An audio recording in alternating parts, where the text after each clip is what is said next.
Hello friends, I am Manisha. Welcome to my channel Explore Coaching Classes. जो अभी की classes चल रही थी उनमें हम बात कर रहे थे प्रोनाउन की। दो क्लासेस जो हैं वो प्रोनाउन की हो चुकी हैं। ये क्लास हमारी थर्ड है और इसमें हम जानेंगे जो हम काइंड्स पढ़ रहे थे प्रोनाउन के, उनको डिटेल में जानेंगे कि कब कहाँ कैसे कौन सा जो प्रोनाउन है वो यूज होता है और कैसे उसको किया जाता है। तो इसी चीज को हम लेके डिटेल में चल रहे हैं, तभी आपको जो है जो नाउन है वो जो नाउन होता है प्रोनाउंस को कैसे रिप्लेस करता है और क्या क्या कंडीशंस होती हैं, इन्हीं के बारे में हम चर्चा करेंगे। तो हमारा जो है एक प्रोनाउन का जो काइंड है वो हो चुका है, जो आपने लास्ट पढ़ा था पर्सनल प्रोनाउन। आज हम बात करेंगे डिस्ट्रीब्यूटिव प्रोनाउन की, कि डिस्ट्रीब्यूटिव प्रोनाउन क्या होता है, कौन कौन से होते हैं और कैसे इनका यूज किया जाता है। तो अभी आप देख रहे होंगे यहाँ पे लिखा हुआ है डिस्ट्रीब्यूटिव प्रोनाउन कौन कौन से होते हैं, ईच, ईदर और नीदर। ये तीन जो है हमारे डिस्ट्रीब्यूटिव प्रोनाउन होते हैं। बात करेंगे each of the two boys, यानी जब हम ईच वर्ड यूज करते हैं तो क्या है उसके साथ हम प्लूरल जो नाउन होता है उसका यूज करते हैं, यानी सब्जेक्ट कैसा होगा, प्लूरल होगा। तो ईच ऑफ द स्टूडेंट, ठीक है, यानी उनमें से क्या है हर एक की बात हो रही है, बॉयज के साथ जो है हर एक एक की बात हो रही है। तो ये बिल्कुल सही है, यानी जो ईच है वो क्या है हर एक, ये पूरा सब्जेक्ट ही है। अगर कोई सेंटेंस बनेगा तो ये पूरा सब्जेक्ट ही एक साथ होगा। Each of the two boys, ये एक ही सब्जेक्ट माना जाएगा और इसी के अकॉर्डिंग जो है हमारी वर्ब भी यूज होगी। तो यहाँ पर हम बात करेंगे इसी की। तो डिस्ट्रीब्यूटिव प्रोनाउन ये तीनों होते हैं, इसको हम जानते हैं कैसे। अगर हम बात करें ईच की, तो each followed by plural noun, यानी वो किसको फॉलो करता है, प्लूरल। जैसे यहाँ पे दिया हुआ है ईच है, उसके बाद क्या है प्लूरल नाउन है, ठीक, विद सिंगुलर वर्ब, यानी इसके साथ क्या यूज किया जाता है, सिंगुलर वर्ब यूज की जाती है। जैसे यहाँ पे एग्जाम्पल दिया गया है ईच ऑफ द 5 प्लेयर्स, ठीक है, ये है यहाँ पे ईच है, ईच के साथ हमने यहाँ पे क्या है प्लूरल नाउन यूज किया है और इसके साथ हमने क्या यूज किया है, सिंगुलर वर्ब यूज की है, ठीक है, सिंगुलर हेल्पिंग वर्ब यूज की है। तो ये आप देखेंगे इसके साथ कौन सा रूल फॉलो होता है, ईच के साथ जो हमेशा यूज होता है प्लूरल नाउन यूज होता है और सिंगुलर वर्ब यूज होती है। ये आपको ध्यान में रख लेनी है क्योंकि ये बहुत ज्यादा इंपॉर्टेंट है और एग्जाम्स में ये बहुत ज्यादा पूछा जाता है। इस तरीके के क्वेश्चन ही, जैसे आपको लग रहा होगा प्लेयर्स है तो उसके साथ हैव होना चाहिए, ऐसा नहीं है। ईच अगर दिया हुआ है स्टार्टिंग में तब हम सिंगुलर वर्ब ही यूज, हेल्पिंग वर्ब यूज करेंगे।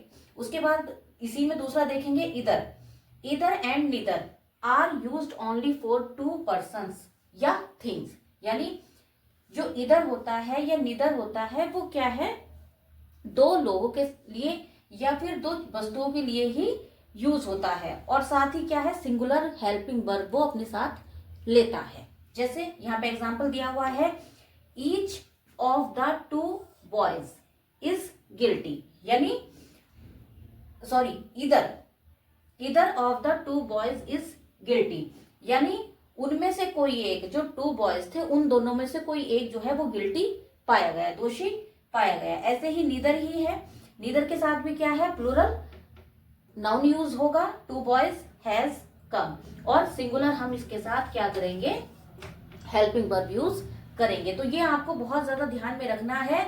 ईच के साथ क्या है हमेशा प्लूरल क्या आता है, नाउन आता है और सिंगुलर हम उसके साथ वर्ब यूज करते हैं ऐसे ही।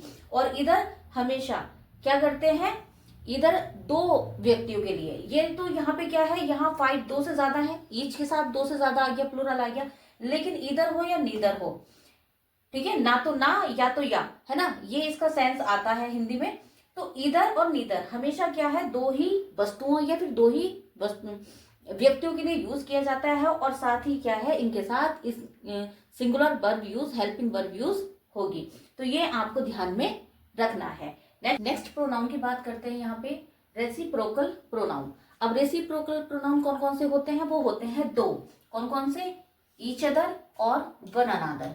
अगर हम बात करें ईच अदर की तो ये किया जाता है ओनली फॉर टू पर्सन, ठीक है, दो लोगों के लिए ईच अदर का यूज हम करते हैं और अगर 2 से ज्यादा होंगे यानी मोर देन 2 पर्सन, यानी अगर 2 से ज्यादा होंगे तो वन अनदर का यूज करेंगे और 2 होंगे तो ईच अदर का। जैसे यहाँ पे सेंटेंस लिखा हुआ है the two sisters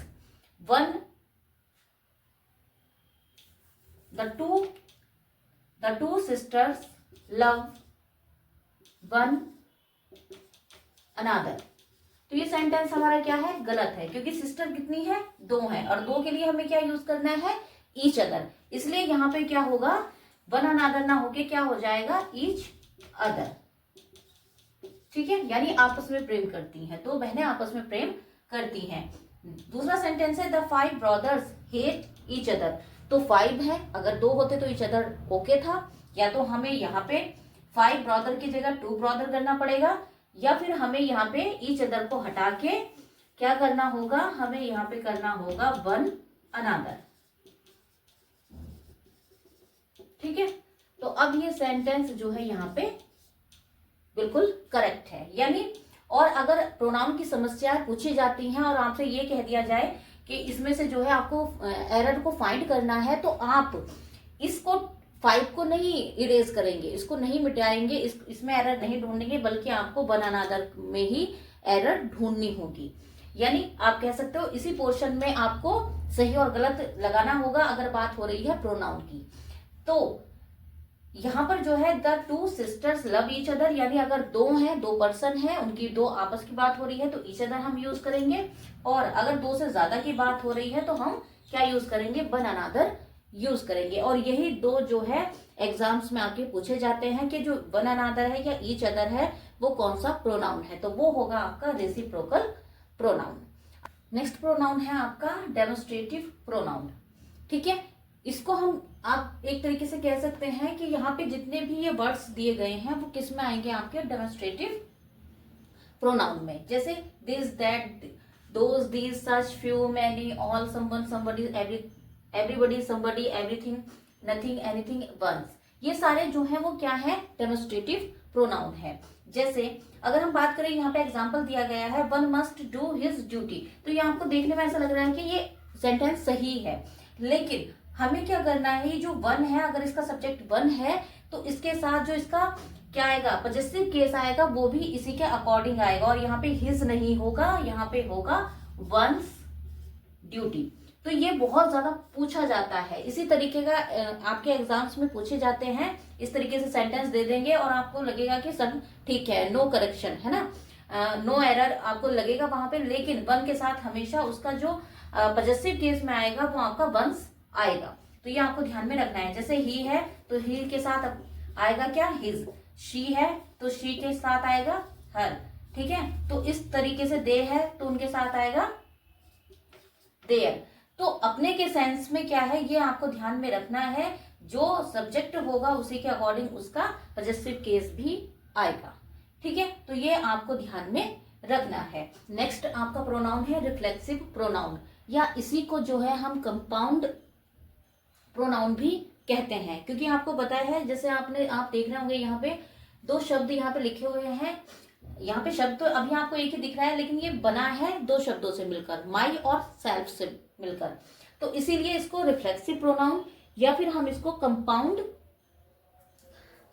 personal pronoun भी कहते हैं। जैसे ये माई सेल्फ है तो ये बना है किससे, माई प्लस सेल्फ से, तो ये हो गया आपका कंपाउंड। कंपाउंड का मतलब होता है 2 शब्दों से मिलकर कोई चीज बनना, तो कंपाउंड पर्सनल प्रोनाउन भी हम इसको कह सकते हैं।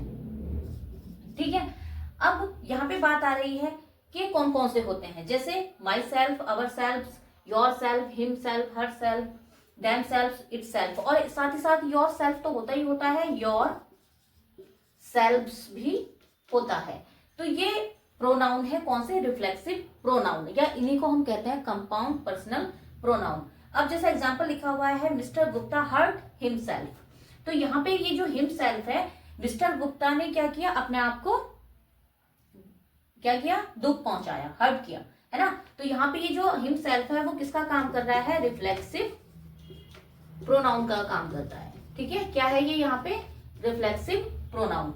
ऐसे ही नेक्स्ट सेंटेंस में आप देख रहे हैं, I introduced myself to the principal, यानी मैंने अपने आप को क्या किया, इंट्रोड्यूस किया, किससे, प्रिंसिपल से। तो यहाँ पे जो माई सेल्फ है वो क्या है, रिफ्लेक्सिव प्रोनाउन है।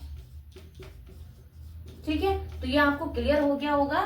जब ये सेंटेंस, ये वर्ड आते हैं और किसके बाद आते हैं, आपके जो है मोस्टली ये जो हमारी मेन वर्ब होती है उसके बाद ये आते हैं, तब ये वहां पर क्या होते हैं, रिफ्लेक्सिव प्रोनाउन होते हैं। क्योंकि अभी आपको एम्फैटिक प्रोनाउन भी जानना है और तब आप जानेंगे कि इन दोनों में डिफरेंस क्या है। अभी आप यहाँ पे रिफ्लेक्सिव प्रोनाउन भी एक जैसे देख रहे हैं और एम्पैथेटिक प्रोनाउन भी यही होते हैं, लेकिन जब सेंटेंस में इनको यूज किया जाता है तो इनकी जगह डिसाइड करती है कि ये किसका काम कर रहे हैं, यानी ये रिफ्लेक्सिव प्रोनाउन का काम करेंगे ये वर्ड, या फिर क्या करेंगे, एम्पैथेटिक प्रोनाउन का काम कर रहे हैं। तो वो इनकी जगह डिसाइड करती है।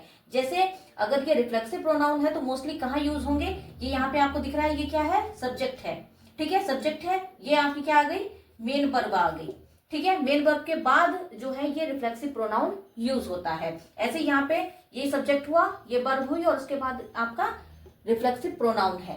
तो ये आपको ध्यान में रखना है। अब नेक्स्ट यहाँ पे प्रोनाउन है एम्फैटिक प्रोनाउन। एम्फैटिक प्रोनाउन जैसा कि हम पीछे पढ़ रहे थे, रिफ्लेक्सिव प्रोनाउन सेम वही होते हैं, लेकिन इनकी स्थिति बताती है कि कब ये कौन सा काम कर रहे हैं, रिफ्लेक्सिव प्रोनाउन का कर रहे हैं या एम्फैटिक का काम कर रहे हैं।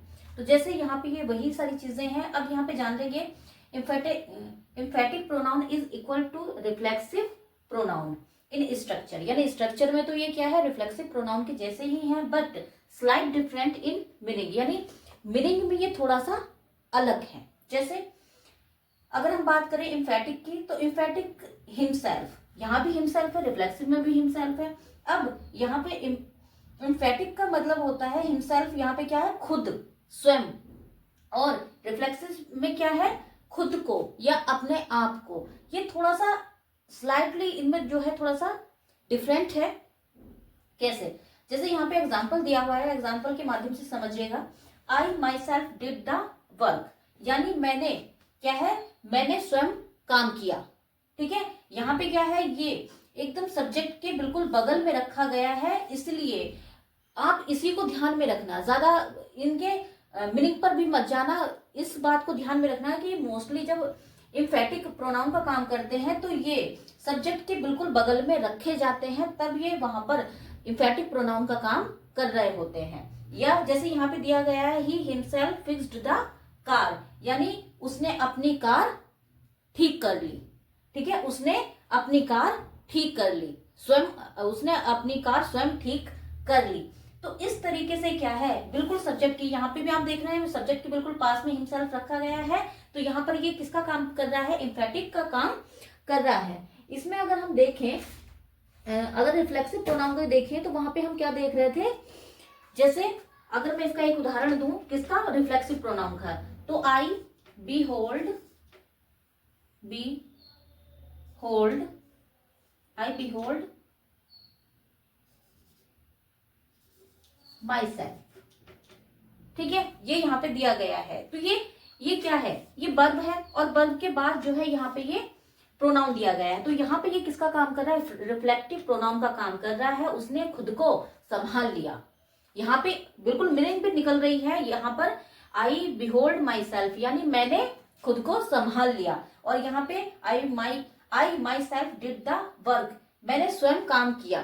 तो यहाँ पे मीनिंग भी बिल्कुल क्लियर कर रही है कि कहाँ पे कौन सा जो ये जो वर्ड है वो किसका काम कर रहा है, रिफ्लेक्सिव का काम कर रहा है या फिर एम्फैटिक का काम कर रहा है। तो ये आपको ध्यान में रखना है, इनमें थोड़ा सा डिफरेंट है किसमें, मीनिंग में इनकी, अदरवाइज ये स्ट्रक्चर में तो एक जैसे ही हैं। तो आपको ध्यान रखना है, बस यही चीज ध्यान रखनी है कि अगर वर्ब के सब्जेक्ट के एकदम बगल में रखा गया है तो वहां पे ये एम्फैटिक का काम कर रहा है प्रोनाउन का, और अगर मेन वर्ब के बाद है तो ये रिफ्लेक्सिव का काम कर रहा है। तो ये आपको ध्यान में रखना है।